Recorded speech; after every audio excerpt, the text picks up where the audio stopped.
Ciudadanos y ciudadanas, sean ustedes bienvenidos a este espacio de entrevista. Hoy día tenemos el placer de tener al senador Juan Ignacio Latorre. Sea bienvenido. Hola Bruno, mucho gusto y gracias por el espacio y un saludo también a toda la audiencia del Ciudadano. Senador, vemos con preocupación la insistencia que ha tenido una y otra vez la derecha y el Partido Republicano en llevar adelante acusaciones constitucionales. Esta vez ha rebotado una vez más, como una pelota saltarina, la acusación constitucional contra la ministra Toá. ¿Cuál es el análisis? ¿Por qué la derecha se comporta de esta manera? Sí, ya el Partido Republicano lleva 6 acusaciones constitucionales fallidas en este periodo de gobierno. Ninguna ha llegado al Senado. Nosotros en el Senado actuamos como jurado político en caso que la Cámara de Diputados apruebe la acusación constitucional, que es lo que está ocurriendo ahora con tanto los ministros de la Suprema, Vivanco y Muñoz. Pero en el caso de Toá, mi impresión es que hay una especie de guerrilla civil al interior de la derecha, donde el Partido Republicano, a pocos días, a pocas semanas de la elección de octubre de las municipales, quieren diferenciarse de la derecha tradicional por quién es esta derecha más dura, ¿no? Y le enrostran que ellos son la derecha cobarde, la derechita cobarde, algo así, y quieren posicionarse como esta derecha dura contra el gobierno del presidente Boric. Y además, creo, también están desviando el foco de atención de todo el caso corrupción que involucra, a Chadwick, Hermosilla, Guerra, los sueldos de Marcela Cubillos en la Universidad de San Sebastián, etcétera. Todo lo que venimos semanas conversando, toda la polémica de corrupción que involucra a la derecha, el piñerismo, y por tanto ellos quisieran desviar la atención. Fracasaron, no tuvieron el apoyo ni siquiera de su sector. Yo creo que salió incluso fortalecida la ministra Carolina Toá, donde pudo dar cuenta en el fondo en su defensa de todo lo que se está haciendo, todo lo que se ha hecho y cuál es el plan también para enfrentar una crisis que es grave, que es una crisis de seguridad pública arrastrada de hace mucho tiempo en nuestro país, y que además tiene que ser un esfuerzo transversal, una política de Estado. Esto no sacamos nada con una trinchera y una pelea político-electoral para enfrentar un problema que es complejo, que tiene múltiples aristas y donde hay planes, donde hay presupuesto, y de hecho además hicieron perder tiempo. Yo estoy en la comisión mixta de presupuesto y no pudimos ver por la acusación constitucional, porque es una mixta con diputados y senadores, entonces los diputados no podían asistir a la comisión mixta, por tanto quedó sin efecto para ver el presupuesto 2025 del Poder Judicial, del Ministerio Público, del Ministerio de Justicia, ambos que tienen que ver con la crisis de seguridad pública. El Ministerio de Justicia, por ejemplo, trae muchos recursos para el trabajo en cárceles, para una mejor inteligencia al interior de las cárceles, prevenir delitos y también para la reinserción de las personas privadas de libertad, cosa que es fortalecer esa política. Y por otro lado, el Ministerio Público, el fortalecimiento de la persecución penal del delito. Entonces, más encima nos hicieron perder tiempo en un momento complejo donde hay que tomar decisiones de cara al 2025. Sí, más del 90% de los casos de corrupción pertenecen a la derecha, ya sean municipios, en distintas instancias a nivel país. Sin embargo, veo claro, tratan de jugar al empate, sacaron a Irina al baile. ¿Qué es lo que pasa? Yo sé que es difícil que usted se pueda poner en los pantalones de la derecha, usted es un senador de izquierda, pero ¿por qué esta tendencia repetitiva de la derecha? ¿Están demasiado arrinconados? ¿Hay una falta de credibilidad enorme al parecer de la ciudadanía en ellos mismos? ¿Por qué recurren a este tipo de artimañas una y otra vez? Bueno, yo creo que ellos se dan cuenta del daño que les produce además la preocupación o la ansiedad de cara a las elecciones municipales y regionales del 26 y 27 de octubre. Y claramente la derecha ve que muchas de sus figuras y sus principales dirigencias políticas y sus partidos están involucrados en casos de corrupción y donde pareciera ser que prima una lógica bastante hipócrita, ¿no? De doble estándar, de defensas corporativas, de justificaciones. Pasó mucho con lo del sueldo de Marcela Cubillos, cómo se deshacían en justificaciones o explicaciones, que esto era libertad privada, empresa privada, ¿no? Y el mérito, supuesto mérito de Marcela Cubillos, etcétera, o Andrés Chadwick, ¿no? Entonces, claro, mi postura es que, mire, la corrupción es contraria al bien común, donde hay irregularidades hay que investigarlas y sancionarlas, venga donde venga, caiga quien caiga, Eso lo hemos dicho desde el día 1, incluso con gente vinculada a nuestro sector político, en el caso Convenios, eso lo hicimos en su momento. Pero claro, hoy día le toca a la derecha, que habló mucho de corrupción contra otros, mirar sus propias filas y ser muy consistente en aquello. Y hasta ahora no hemos visto esa actitud. Por la boca muere el pez, dice el dicho. Así es. Senador, y vemos claro, con preocupación también esto, usted mencionaba el caso Hermosilla, una especie de crisis, ¿no es cierto?, de un poder del Estado bien importante como es el Poder Judicial, ¿no es cierto?, la justicia. Y se acerca una fecha importante que fue gatillada justamente por una crisis de nuestra institucionalidad, la falta de credibilidad. Se cumplen 5 años, ¿no es cierto?, de la revuelta social del 18 de octubre, ¿no es cierto?, del 2019. Estamos a puertas, falta solamente una semana. Y ahora tenemos este estallido, ¿no es cierto?, dentro de otro poder del Estado, el sistema judicial. ¿Cómo analiza, cómo ve el escenario en Chile? ¿Se han resuelto los problemas de la ciudadanía a 5 años del estallido social? No, yo creo que claramente no se han resuelto. Cuando algunos decían que el estallido era una especie de arranque adolescente, ¿no?, como una especie de pataleta de la gente, como sin muchas explicaciones. Otros atribuían a que esto era una intervención extranjera de fuerzas que estaban operando para desestabilizar Chile. Alienígenas, ¿no? Lo importante es ser muy consistente y honesto, ¿no?, en hacer una reflexión y una mirada lo más realista y crítica de nuestro contexto como país. Y en ese sentido el estallido social reflejó un malestar que sigue latente. Y esto no es solo una opinión mía. Uno puede citar el último informe del Programa de Naciones Unidas para el Desarrollo, que dice que la sociedad chilena sigue anhelando cambios estructurales en materia social, en materia de derechos, en materia de, justamente a propósito del Poder Judicial, de esta sensación de que hay dos justicias paralelas, ¿no? Una para ricos, para poderosos, para quienes tienen contactos, redes, operadores que favorecen sus privilegios y sus intereses, y otra justicia para el ciudadano común de a pie que no tiene esas redes de poder, que no tiene ese dinero, ¿no? Esa es una sensación instalada en nuestro país que yo creo que hoy día, a partir del caso Hermosilla y todo lo que estamos viendo, la crisis de la Corte Suprema, da cuenta de aquello. Y por tanto hay múltiples crisis que siguen latentes en nuestro país, y de legitimidad de las instituciones finalmente, ¿no?, de la legitimidad social de las instituciones. Eso está pendiente. Además hubo promesas incumplidas. Recordemos que en el propio contexto del estallido social hubo parte de gente de la élite política y económica de decir, mira, acá tenemos que compartir los privilegios, tenemos que avanzar hacia una sociedad más cohesionada, más solidaria, tenemos que... Algunos empezaron por iniciativa propia, ¿no?, aumentar el salario mínimo a 500.000 pesos, reducir la jornada laboral a 40 horas, antes de que existiera la ley, como diciendo, tenemos que avanzar en esa dirección. Pero mire todo lo que ha costado a 5 años sacar una reforma de pensiones, por ejemplo, o a propósito de la crisis de las ISAPRE y el fallo de la Suprema en contra de las ISAPRE, reforzar la salud, o lo que está pasando con los hospitales públicos, reforzar bueno, la digamos salud pública. Que todo eso ha sucedido justamente por bloqueos de la derecha al interior del Parlamento. Absolutamente, donde la derecha coyunturalmente tiene una mayoría circunstancial y bloquea, se opone, resiste cambios que son básicos, son de sentido común. Mire la reacción que ha habido ahora con la presentación del proyecto del CAE, que alivia la mochila a las clases medias, que genera un nuevo sistema de financiamiento de la educación superior sin la banca, sin toda la plata que el Estado le pasa a la banca todos los años, y que era parte de las demandas del estallido social, justamente el endeudamiento, el CAE, eso estuvo medido. Senador, ¿usted cree que si la derecha sigue yendo contra los anhelos, los profundos anhelos de los pueblos de Chile, se puede producir un nuevo estallido social en Chile?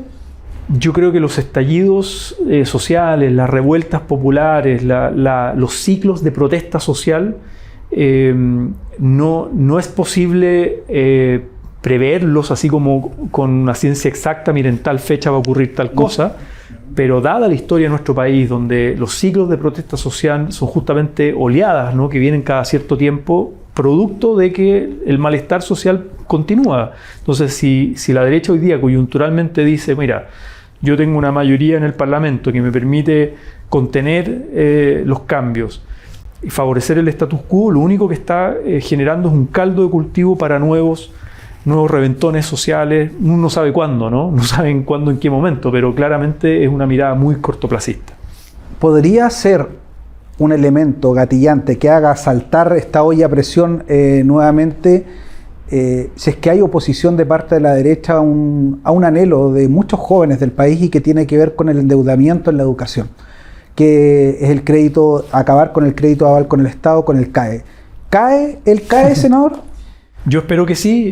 Yo creo que este es un anhelo que lo han buscado otros presidentes. En esto hay que ser sincero en ese sentido. Lo buscó Bachelet, presentó un proyecto muy al final de su periodo, no se alcanzó a tramitar, no hubo voluntad después para tramitarlo. Después Piñera también presentó un proyecto que tampoco prosperó, y ahora este es el tercer intento vía ley de terminar con el CAE. Además, recordemos que al Estado le resulta un ahorro en el mediano plazo de 3.500 millones de dólares. Es mucha plata la que todos los años va a parar, plata pública, plata fiscal, a los bancos, producto de todo el engranaje del endeudamiento. Entonces, generar un nuevo sistema donde la persona que estudia no paga, no tiene que endeudarse y estudia los 5 años, 6 años, lo que demore su carrera, sin pagar un peso, y después va a empezar a pagar hasta máximo un 8% de su ingreso, pero además de manera progresiva. Es decir, si tú tienes un salario más alto, pagas más, lo cual es un financiamiento solidario. Si tienes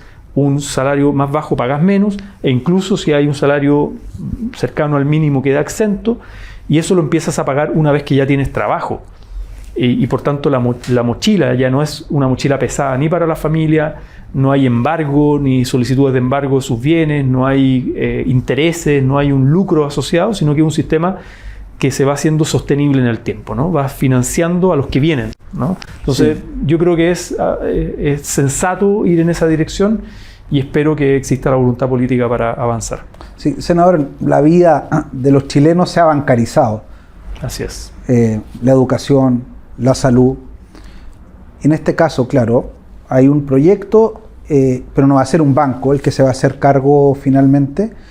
Pero ¿qué hay de que, yo me acuerdo las demandas de los estudiantes, que la educación chilena la pague el cobre, que la educación chilena la pague el litio, que ni siquiera sea algo que tengamos que devolver a futuro, que sino que sea el Estado quien garantice este derecho? Sí. ¿Hay piscina en el agua en la política chilena para avanzar en esa dirección? A ver, yo diría, tenemos la gratuidad, con todos los bemoles, etcétera, pero ya tenemos un sistema que es gratuito para un porcentaje de la población, de los estudiantes y del sistema de educación superior, en que no hay que devolver. Ya el Estado paga, ¿no?, como un derecho social.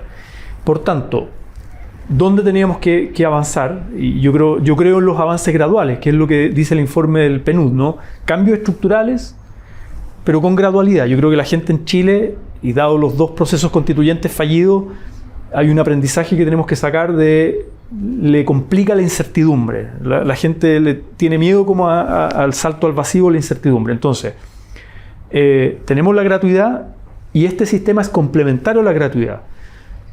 Claro, uno quisiera que todas las universidades completamente fueran gratuitas. Eso implica un gasto fiscal mayor que compite con otras necesidades sociales, por ejemplo, hospitales públicos, fortalecimiento de las pensiones, vivienda, que tenemos un déficit habitacional, y eso implica una carga fiscal enorme. Yo creo que hay que avanzar en esa dirección de derechos, pero me parece que tenemos todavía un imperativo urgente, que es terminar con el CAE para ese conjunto de la población que no entra en gratuidad, pero que sí requiere un sistema distinto de financiamiento y que sea solidario, ¿no?, y contingente al ingreso, etcétera, y donde sea el profesional, el graduado, el que hace su cotización, por decirlo así, a un recurso que se le entregó. Y por otro lado, la fiscalización a las universidades, porque las universidades que adscriban a este sistema, como la Universidad de San Sebastián, que recibe muchos recursos del CAE, de becas, no puede tener sueldos de 17 millones de pesos sin mérito académico para hacer proselitismo político, digamos. Entonces, eso hay que fiscalizarlo. Tiene que haber otro sistema de transparencia, rendición de cuentas, y donde efectivamente los recursos de educación se destinen a educación. Y ahí hay diferencias. Hay universidades que son más complejas que otras, que tienen investigación, vinculación con el medio, y otras universidades que son más docentes. Y por tanto, Hay toda una discusión sobre el arancel y el precio es distinto, ¿no? Pero vamos avanzando en una regulación mucho más racional, de derecho, finalmente. Sí, para ir cerrando ya esta entrevista, senador, una pregunta más que apunta en el mismo sentido. Está esta sensación también en la ciudadanía, bueno, este medio lleva por nombre, como usted sabe, El Ciudadano, y tratamos de representar lo mejor posible los intereses del ciudadano a pie de nuestro país, que el chileno, la chilena, pagamos por todo, pagamos el 19% cuando compramos la leche, cuando compramos el pan, que son impuestos que van al Estado, pero finalmente como que el Estado no le alcanza nunca y tiene que salir de alguna forma a recaudar más. ¿Cómo mejorar esa recaudación fiscal o cómo poder hacerla más fina, más acuiciosa? Porque está esa sensación, le cobran por todo al chileno de a pie, pero ¿qué pasa con las grandes empresas? ¿No es cierto? Que evaden, ¿qué pasa con el tema de los paraísos fiscales, de los grandes capitales? Sí. ¿Cuál es su apreciación? Sí, ahí entramos al área del pacto fiscal, ¿no? El pacto fiscal y la propuesta del gobierno del presidente Boric tenía 4 patitas en materia tributaria. Hemos avanzado en 2. Una del royalty minero, que uno podrá decir, pucha, no fue suficiente. Yo creo que dada la correlación de fuerza que hay hoy día en el Parlamento, no sé si podíamos avanzar mucho más, pero se logró. Y hoy día las grandes mineras aportan más a un royalty específico que además se distribuye descentralizadamente, comunas, gobiernos regionales y también las arcas centrales. Acabamos de aprobar hace poquitas semanas el proyecto de cumplimiento tributario. ¿Qué quiere decir esto? Que es disminuir la evasión y la elusión fiscal, a propósito del caso Hermosilla y de todas estas boletas falsas y toda esta industria que hay, que se opuso mucho al proyecto, de contadores, de abogados tributaristas que hacen asesoría, el enjuague para que el contribuyente pague menos de lo que debería pagar. Estamos hablando del gran contribuyente, persona o empresa. Se aprobó aquello y con lo cual el Estado en régimen va a recaudar 4.500 millones de dólares extra. Al presupuesto del 2025 entran 1.200 y 2/3 de esta nueva recaudación va a ir a pensiones, a mejorar la PGU, que hoy día está en 214 lucas y pasa a 250, y además ampliar la cobertura al menos al 80% del registro social de hogares. Queda pendiente el impuesto a los súper ricos, que es un debate que no recauda tanto como se quisiera, digamos, ¿no? Pero creo que sí es muy importante avanzar también en términos de justicia tributaria y simbólico, en el fondo, que las grandes riquezas, los súper ricos, post pandemia aumentaron su patrimonio en América Latina, en Chile también, y por tanto es necesario avanzar en esa agenda.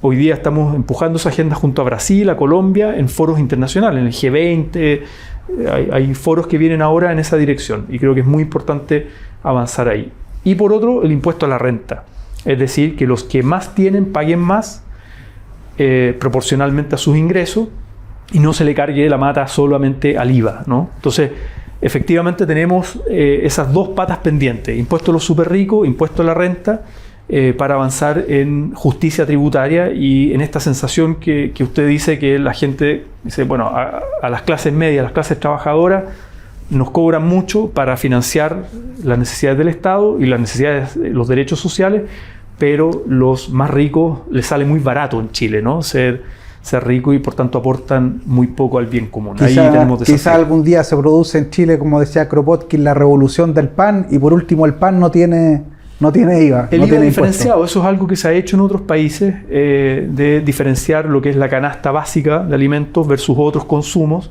y tener un IVA diferenciado. Eso es algo, pero te tiene que cuadrar bien la caja. Y lo otro, a propósito de educación superior y recursos naturales, es cómo Chile va invirtiendo cada vez más en ciencia, tecnología, desarrollo, para diversificar nuestra estructura productiva y industrializar el país nuevamente. Industrializar, industria del siglo XXI, con empleos de calidad, con trabajo decente, ¿no? Con nuevas oportunidades para los jóvenes. Ahí el encadenamiento técnico también, productivo, universitario, es muy importante. Y en eso nos falta mucho, un direccionamiento de los recursos, no solamente a que la gente tenga acceso a entrar a la educación superior, sino que hay un plan de desarrollo, ¿no? Senador, le había dicho que era la última pregunta, pero vamos a aprovechar que está aquí porque hay un tema que es muy importante y que tiene relación con el 18 de octubre y que no lo hemos tocado. Y que tiene que ver con que en nuestro país se cometieron crímenes de lesa humanidad y de manera sistemática. Y estos fueron catastrados por los organismos de derechos humanos, tanto nacionales como internacionales. Se murió Piñera y parece que se murió todo esto. Sin embargo, las querellas iban contra otras personas del Estado que eran responsables de estos crímenes que ocurrieron en nuestro país. ¿Qué va a pasar? ¿Se va a continuar con los caminos de justicia? Bueno, esa es otra reflexión y lección y memoria que tenemos que hacer de lo que ocurrió en octubre del 2019. No solamente la protesta social, se abrieron los procesos constituyentes, sino que también las violaciones a los derechos humanos, que es la crisis más grave de violación a los derechos humanos que hemos tenido en nuestro país post-dictadura. Y claro, ha avanzado lento la justicia, hay algunos fallos ya de condenas, ¿no?, a responsables, a victimarios. Y también hoy día tenemos 2 generales de carabineros en proceso de formalización, ¿no? Creo que no es menor. Ahora, ha pasado 5 años, estamos recién en una formalización. Uno puede haber dicho, esto arraigo, exactamente. Entonces, creo que es una señal importante, porque mucho se habla de que, bueno, si no, hay que terminar en la justicia a nivel internacional, las Cortes Interamericanas de Derechos Humanos, etc. Pero primero hay que agotar las instancias acá. Y en eso todas las querellas del Instituto Nacional de Derechos Humanos, de las organizaciones de la sociedad civil, de los abogados de derechos humanos, creo que ha sido muy importante y la justicia tiene que avanzar. A veces se demora más, a veces más lenta de lo que quisiéramos, pero hay que agotar todas las instancias en nuestro país en primer lugar y no pueden quedar en impunidad, y menos esto que se instala, ¿no?, por parte de ciertos sectores, como que acá esto fue un estallido, como le llaman, estallido delictual, etcétera, y por tanto invisibilizan todos los traumas oculares, todas las violaciones a los derechos humanos que ocurrieron. Eso es parte de la memoria y es parte de lo que no puede quedar en impunidad en nuestro país. Senador Juan Ignacio Latorre, muchas gracias por esta conversación. Muchas gracias, Bruno, y bueno, nuevamente un saludo a toda la audiencia de El Ciudadano. Gracias, será hasta una próxima.